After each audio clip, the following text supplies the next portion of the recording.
ये पूछना है, जैसे लॉकडाउन का जो फेज़ था, वो जो आइसोलेट हुए थे, वो आपके लिए हेल्पफुल था या हेल्पफुल नहीं था? नहीं, वो हेल्पफुल था क्योंकि मेरी पढ़ाई अच्छी हुई हाँ। उसके कारण। Right, right. लेकिन फिर बाद में मुझे अडॉप्ट होने में दिक्कत आ गई कि मैं मुंबई चली गई और वहाँ बहुत सारे लोग थे, तो उनके साथ बॉन्डिंग बनाने में मुझे थोड़ा-सा टाइम लगा ऐसे।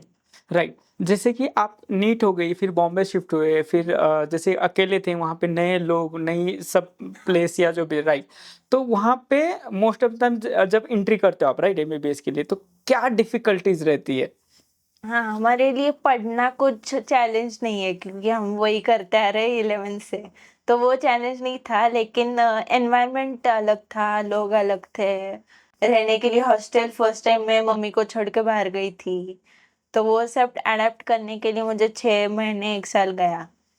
लेकिन फिर सोचा कि अब 5 साल इधर ही बिताने हैं, तो ऐसे सोचते बहुत जल्दी हो आप। नहीं, ऐसे 6 महीने तो गए उसमें। ओके, सोचने में। हाँ, ओके। हाँ। बट एक्सेप्ट कर लेते हो कि नहीं, अभी ये वो उसको एक्सेप्ट करके उस पे वर्क स्टार्ट कर देते हो, आई थिंक सो आप। इट्स गुड, हाँ। फिर क्या बाद में फ्रेंड्स बनने लगे और फिर ओपन अप बहुत सारे इवेंट्स हो गए हमारे कॉलेज में, उसमें मैंने पार्ट लिया, तो मुझे अच्छा लगने लगा कि हाँ, ठीक है, कॉलेज में हम रह सकते हैं अच्छे से। तो ऐसे मैं अडॉप्ट हो गई उधर। Right, it's good. मतलब फर्स्ट टू हमने एमबीबीएस की एंट्री तक हमने बात कर ली। वेरी नाइस, काफ़ी इंटरेस्टिंग था सारा। सो डॉक्टर बनना है, ये आपको कब रियलाइज़ हुआ? कौन सी एज में आपको रियलाइज़ हुआ या उसका कारण क्या था? डॉक्टर बनना है ऐसा तो मुझे 8-9 के आसपास ही मुझे रियलाइज हो गया था कि मुझे डॉक्टर के फील्ड में ही कुछ करना है। इसके लिए कुछ ऐसा इंसिडेंस तो नहीं है, लेकिन जैसे मैंने बोला कि मेरे पास और कोई ऑप्शंस मैंने कभी सोचे ही नहीं। सोचते तो अच्छा होता है या कैसे? नहीं, मतलब मुझे उसी फील्ड में जाना था, ऐसा मेरा ड्रीम ही था बचपन से ही। राइट। अभी यहाँ पे थोड़ा-सा एक पॉइंट बेस में मम्मी से बात की थी मैंने आपके। सो उनको कहीं न कहीं ऐसा फ़ील होता है, मेरी मतलब बड़ी बच्ची के लिए ना कुछ थोड़ा एक्टिविटी मेरे को देना चाहिए था, ऐसा उनको फ़ील होता है।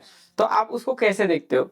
नहीं, उसने दिया, मैंने कराटे लगाया, मैंने बैडमिंटन लगाया, मैंने अच्छा। कथक लगाया, हाँ। लेकिन मुझे वो अच्छा ही नहीं लगा। ओके। मुझे सिर्फ पढ़ाई आप अच्छा लगा। फ़ीलफुल हो उसमें। हाँ, लेकिन उनको देख के मुझे ऐसा लगा, कहीं न कहीं उनको ऐसा लगता है कि इशिता को ये सब हम अच्छी तरह से रख रहे हैं, थोड़ा-सा बड़ी लड़की को भी मिल जाता, तो उनमें शायद थोड़ा-सा एक फ़ीलिंग है। हाँ, नहीं, उसमें मम्मी-पापा की कोई गलती नहीं थी क्योंकि मुझे वो अच्छा ही नहीं लगा ज़्यादा। राइट। और कभी-कभी अभी मुझे ये लगता है कि कुछ अलग करना चाहिए था, जैसे कुछ आर्ट फॉर्म वगैरह वो।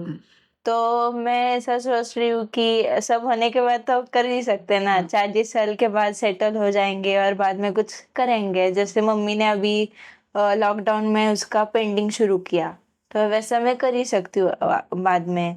अभी तो पढ़ाई करने का टाइम है तो पढ़ लेना चाहिए, हाँ, पढ़ लेना चाहिए, क्योंकि वो फ़ील्ड भी ऐसा है कि आपको बहुत डेडिकेटली पढ़ना है, बराबर है ना? हाँ, ऐसा नहीं और कि एक बार हॉस्पिटल आ गया, डिग्री है हमारे पास, तो बाद में कर ही सकते हैं सब। राइट। बट जहाँ तक मुझे समझा है, मतलब अभी 2003 में कुछ मेरे फ्रेंड्स थे, तो वो एमबीबीएस कर रहे थे, तो उनका कहना ये था कि सर जस्ट हम लोग है ना पास हो जाएँगे, ये करेंगे। पास हो गए, फिर बोले सर पीजी हो जाएँगे ना, फिर हम ये करेंगे, फिर पीजी हो गए। सर बोले अब हॉस्पिटल हो जाएगा ना, फिर अब हॉस्पिटल हो गया, अब दिखते ही नहीं हो मेरे को, इतना बिज़ी हो गए वो। तो आपका फ़ील्ड इतना बिज़ी शेड्यूल है उसमें कि मुझे लगता है कि कहीं टाइम मिलता ही नहीं है शायद डॉक्टर को, ऐसा मेरा मानना है जितना मैं देख पा रहा हूँ। ऐसा है या मिलता है टाइम? हाँ, टाइम निकालना पड़ता है। ओके। मम्मी तो सब कर ही रही है, पापा भी उस उनके मैराथन वगैरह वो सब होते हैं, वो सब करते हैं। तो ऐसा डिपेंड करता है कि कोई लोग ऐसे होते हैं कि प्रायोरिटाइज़ नहीं कर पाते चीज़ें। तो प्रायोरिटी तो मेन हमारा हॉस्पिटल ही रहेगा, लेकिन बाकी का टाइम भी निकालना चाहिए खुद के लिए, सेल्फ टाइम जिसे कहते हैं।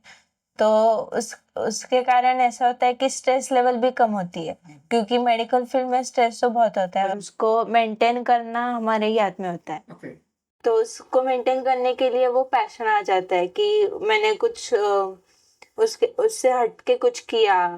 जैसे मुझे स्केचिंग अच्छा लगता है, तो जब मुझे पढ़ाई नहीं करनी होती है तो मैं स्केचिंग करती हूँ ऐसे। तो ऐसे कुछ तो पैशन होना चाहिए। उसको हम एक थेरेपी बोल सकते हैं? हाँ, एज़ अ थेरेपी, क्योंकि मैं जब स्केचिंग करती हूँ तब 6 घंटे कैसे जाते हैं वो मुझे पता नहीं चलते और मेरा स्ट्रेस लेवल भी डाउन हो जाता है।